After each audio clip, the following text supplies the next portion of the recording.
So let's talk about COVID-19 and vitamin D. So we know that the coronavirus attacks a weak immune system, and that's its strength, and that's your weakness. So what could you do to strengthen your weakness? Vitamin D is one of the things that you can take, because if you have a pre-existing health problem and you already have a weak immune system, you need to do some things to strengthen your immune system and give yourself that added protection, especially protection of your lungs. Now, what's interesting about vitamin D is that there's quite a few articles out there that talk about vitamin D deficiency being a pandemic in itself, with over 70 to 80% of the population on this planet having either a deficiency of vitamin D or an insufficiency of vitamin D. If you're deficient, you're at risk for having dental problems. You're going to have more inflammation in the body, especially if your lower back, more risk for autoimmune conditions, increasing your risk for infections, cardiovascular problems, cancer, diabetes type 2, bone loss, neurological problems. And it's also interesting that a lot of infections involving viruses occur in the wintertime. I wonder why that is. So vitamin D is critical for your immune system.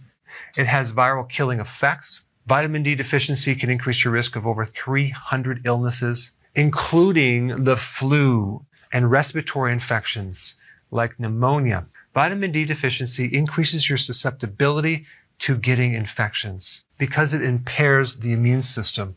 It will also increase your risk of something called ARDS, which is involved in this coronavirus, acute respiratory distress syndrome. In fact, there are studies, which I'm going to put down below, which talks about all the past coronaviruses being treated with vitamin D with some pretty good success.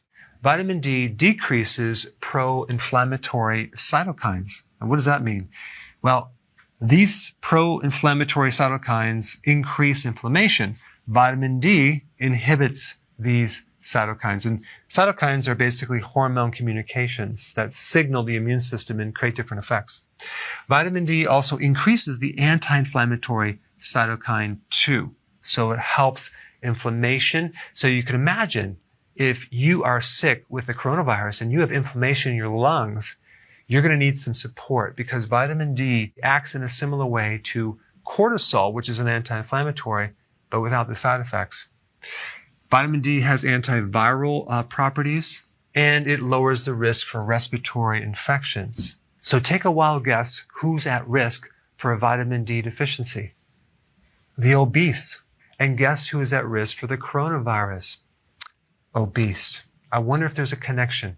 Also realize that certain viruses have strategies of blocking your ability to absorb vitamin D, because apparently they know that vitamin D is an immune modulator, which means vitamin D helps control the immune system.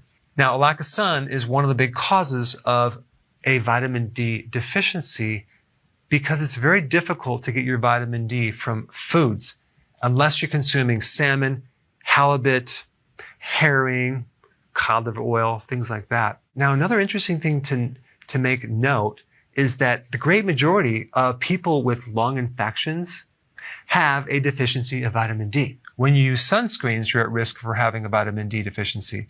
The darker the skin, the less vitamin D you can get from the sun. If you have malabsorption issues in your gut, you're not going to be able to absorb the full amount of vitamin D, so you're going to have to take more. Women that are breastfeeding are using a lot of vitamin D for their infant, leaving the mother deficient. So women who are breastfeeding should definitely take more vitamin D. Pregnant women are usually deficient in vitamin D. Aging causes deficiency of vitamin D, so the key is staying young, right? In the winter months, you're at risk for having a vitamin D deficiency. One simple way to know that you're deficient in vitamin D is if you have either back pain or you're feeling like you have the blues, you're a little bit down or depressed, because vitamin D can actually bring up your mood big time. Statins block cholesterol, so you can't make vitamin D anymore. So that's a weakness. Cortisol, if you're taking prednisone or some type of medication with a cortisone cream, that can lower your vitamin D. If you haven't seen my other videos on vitamin D, I put them up right here. Check them out.